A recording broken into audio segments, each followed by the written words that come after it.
नमस्कार दोस्तों, smart study with Harry channel पे आप सभी का स्वागत है। जितने भी नए व्यूअर्स इस चैनल पे आज जुड़े हैं या वीडियो देख रहे हैं वो चैनल को सब्सक्राइब कर सकते हैं और इस तरह की वीडियो को चैनल पे देख सकते हैं। आज जो हमारी वीडियो रहने जा रही है उसमें हम हमारे बीच एक शख्सियत ही कह सकते हैं जो कि हमारे बीच उमेश कुमार राम फ्रॉम छत्तीसगढ़, जो pursuing PhD in central university of Himachal Pradesh. इनके बारे में इनसे हम थोड़ा सा इंटरेक्ट करने की कोशिश करेंगे। जो इनका संघर्ष है उसके बारे में जानेंगे। यूजीसी नेट जेआरएफ क्वालिफाई करने के पश्चात पीएचडी में एनरोल होना, या उसके बाद इन्होंने दिव्यांग होने के बावजूद भी इन्होंने यहाँ तक किस तरह से सीढ़ियाँ इन्होंने चढ़ी है उसके बारे में थोड़ा सा इनसे जानने की कोशिश करेंगे। जो हमारे उमेश कुमार राम है इनसे हम थोड़ा सा पहले हम इंट्रो लेंगे। आप अपने बारे में कुछ बताएं। नमस्कार आप सभी को। थैंक यू हरीश जी, मुझे अपने यूट्यूब चैनल में बुलाने के लिए। मेरा नाम उमेश कुमार राम है और मैं छत्तीसगढ़ के जसपुर ज़िले का निवासी हूँ। मैंने अपनी स्कूलिंग गांव से ही की है और ग्रेजुएशन के लिए जसपुर में एनईएस कॉलेज, वहाँ से मैंने अपनी ग्रेजुएशन की है। वहाँ भी मुझे डॉक्टर विनय कुमार तिवारी मिले थे जिन्होंने हमें एंथ्रोपोलॉजी क्या होता है और जीवन में क्या क्या करना है आगे पढ़ के ये बताया है। उसके बाद मैं एमए के लिए महात्मा गांधी अंतर्राष्ट्रीय हिंदी विश्वविद्यालय वर्धा में एडमिशन लिया। उसके पश्चात अभी वर्तमान में सेंट्रल यूनिवर्सिटी ऑफ हिमाचल प्रदेश में पीएचडी कर रहा हूँ। और यहाँ आने से पहले मैंने यूजीसी नेट 2022 में दिया था और सौभाग्य से मेरा एक ही बार में यूजीसी नेट क्लियर हो गया है।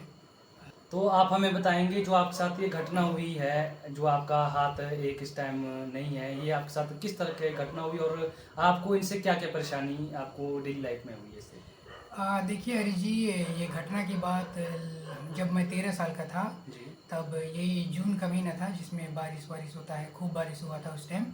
और जो 11,000 वोल्ट की जो लाइन होती है मेन लाइन, उसकी पोल थोड़ी ढीली होके नीचे गिर गई और उसका जो तार होता है वो मेरे सिर पे लग गया। और सिर पे लगने के बाद मैं उसको अपने हाथ से हटाना चाह रहा था। फिर वो तार मेरे हाथ को ख़राब कर दी, एकदम जला दी, पका दी। फिर मैं इलाज कराने के दौरान वो हाथ मुझे कटवाना पड़ गया। और देखिए, परेशानी की बात करते हैं तो अब तो मुझे कोई परेशानी नहीं लगती, आदत हो गया है सब कुछ एक हाथ से करना, एकदम नॉर्मल इंसान जैसे ही लगता है मेरे को। और भीड़ में जाओ या फिर कहीं जाओ, मुझे ऐसा फील ही नहीं होता है कि मैं दिव्यांग हूँ या मेरी एक हाथ नहीं है। ये लोगों के द्वारा भी मुझे ऐसा कोई टोंट वोंट नहीं मारा जाता या फिर ऐसी बुरी नज़रों से नहीं देखा जाता। जी हरी जी। हम बहुत खुश नसीब इंसान हैं जो हम आपको यहाँ पर आज देख रहे हैं कि आप पीएचडी कर रहे हैं सेंट्रल यूनिवर्सिटी हिमाचल प्रदेश से। हमारे लिए बहुत बड़ी बात है और हम बहुत गर्व महसूस कर रहे हैं। तो आप हमें ये बताएं, आपकी जो नेट जेआरएफ की जो जर्नी थी किस तरह से आरंभ हुई है आपकी ये जर्नी? देखिए हरी जी, जब मैं एमए में था उस टाइम मैंने नेट और जेआरएफ की तैयारी की थी। इससे पहले एक घटना हुई थी मेरे साथ जब मैं जियोग्राफी का वाइवा दे रहा था। तो एक सर थे, मुझे उनका नाम तो याद नहीं है पर मैं उनका थैंक यू करना चाहता हूँ। वो वाइवा के दौरान जब हमारा वाइवा कंप्लीट हो गया, फिर वो पूछ रहे थे कि आगे आपका क्या प्लान है। तो कोई बोला कि मैं बीएड करूँगा, कोई डीएड करूँगा, कोई बोला कि मैं कंप्यूटर करूँगी। तो मैं बोला कि मुझे एमए करना है और आगे उच्च शिक्षा में अपना करियर बनाना है। तो उसी टाइम मेरे को अलग से खड़ा करके नेट के बारे में बताए, सेट के बारे में बताए। फिर वो बोल रहे थे कि अगर खूब पढ़ो फिर नेट हो जाएगा, सेट हो जाएगा, फिर लगेगा कि ज़िंदगी में कुछ उखाड़ा है। इसी तरह से मेरी नेट की जर्नी शुरू हुई और नेट की तैयारी में मैं मग्न हो गया। और जब एमए में थे हम, तो उस टाइम भी एक सर थे हमारे, डॉक्टर निशित राय, वो भी कहते थे अगर तुमको नेट निकालना है तो अच्छे से पढ़ना पड़ेगा और जब तुम्हें पढ़ने में मज़ा आने लगेगा ना तब आसानी से नेट हो जाएगा। जी। जी। आपको क्या इस टाइम क्या महसूस हो रहा है, जैसे जिस समय से आप पीएचडी में एनरोल हुए हैं उसके बाद आपको कुछ परिवर्तन, समाज की परिवर्तन दिखाई देते हैं या फिर कोई आपके पारिवारिक परिवर्तन हुआ है, आपका जेआरएफ भी लग चुका है, तो आपको क्या परिवर्तन दिखाई देते हैं जैसे आप PhD में हो? जी हरी जी, जैसे कि मैं आप लोगों को बता दूं, मैं एक सामान्य कृषक परिवार से आता हूं और मेरी जो आर्थिक स्थिति वो अच्छी नहीं थी, जो आज JRF लगने के कारण थोड़ी ठीक हुई है। और इससे समाज का में मेरे को देखने का एक नज़रिया भी बदला है, थोड़ी अच्छे नज़र से देखने लगे हैं। और परिवार वाले भी खुश हैं कि ये लड़का कुछ ना कुछ करेगा, हमारी परेशानियों को दूर करेगा। जी हरी जी। बहुत बहुत धन्यवाद आपका। और क्या आप संदेश देना चाहेंगे जो भी इस वीडियो को देख रहे हैं, जो भी दिव्यांग लोग होते हैं, वे उनको एक सही सा प्लेटफॉर्म नहीं मिल पाता है या फिर उन्हें एक सही सी दिशा नहीं मिल पाती है दिव्यांग होने के बावजूद, उनकी मानसिकता कुछ गिरी रहती है किसी भी काम करने से पहले, आप उनके लिए क्या संदेश देना चाहेंगे? जैसे हरी जी आप कह रहे हैं कि क्या संदेश देना चाह रहे हैं, मैं NES कॉलेज गया था अपने ग्रेजुएशन के लिए। तो वहाँ पे मुझे मिले थे डॉक्टर विनय कुमार तिवारी। उन्होंने ही हमें एंथ्रोपोलॉजी पढ़ाई थी। और क्या बोलते हैं, वे मेरे से पहले दो बंदों को, मतलब दो मेरे सीनियर थे, उनको महात्मा गांधी अंतर्राष्ट्रीय हिंदी विश्वविद्यालय में उच्च शिक्षा के लिए भेज चुके थे। वहीं से मेरा भी एक परिवर्तन हुआ है। और क्या बोलते हैं, इस आगे की जर्नी मेरी थोड़ी सी आसान हुई।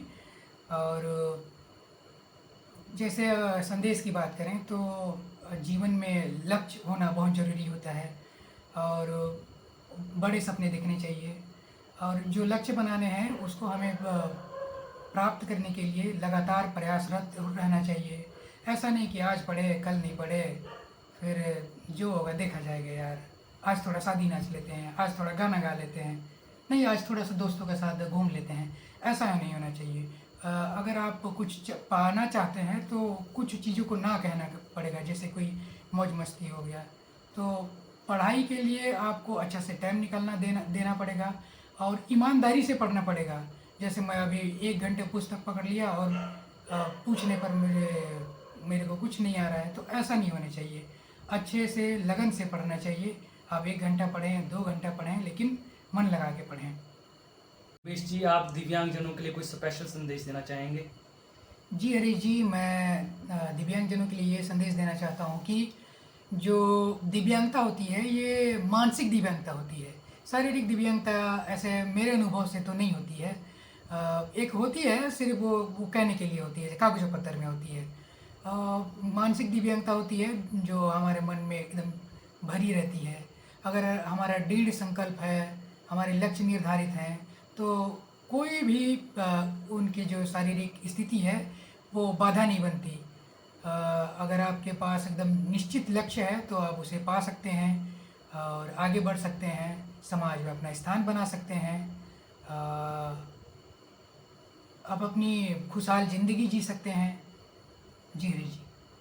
बहुत बहुत धन्यवाद उमेश जी, आप हमारे साथ इंटरेक्ट हुए और हमारे स्टूडेंट्स जितने भी हैं या दोस्त हैं हमारे, उन सभी को आपने एक अच्छा संदेश दिया है कि दिव्यांगता कहाँ से एक मानसिकता होती है, सिर्फ ओनली दिव्यांगता की, परंतु जो मनुष्य ठान लेता है वो अगर करना चाहे वो कर सकता है। आदमी की एक सोच ही उसके लक्ष्य तक उसे पहुँचाती है। जितने भी हमारे भाई बंधु कॉम्पिटिटिव एग्ज़ाम की तैयारी कर रहे हैं या हम ही खुद कॉम्पिटिटिव एग्ज़ाम की तैयारी कर रहे हैं, हमें आपके संदेश से बहुत अच्छा लगा। आपने हमें एक बहुत अच्छा संदेश दिया है और हमारे दिव्यांग भाइयों के लिए भी एक गर्व महसूस करने की बात है कि आप यहाँ तक पहुँचे हैं। बहुत बहुत धन्यवाद उमेश जी। ये बात हमेशा याद रखिएगा, जो ढूंढता है वो पाता है, जो खटखटाता है उसके लिए दरवाज़ा खोले जाते हैं। थैंक यू आप सभी का। थैंक यू हरीश जी। ठीक है जी, धन्यवाद।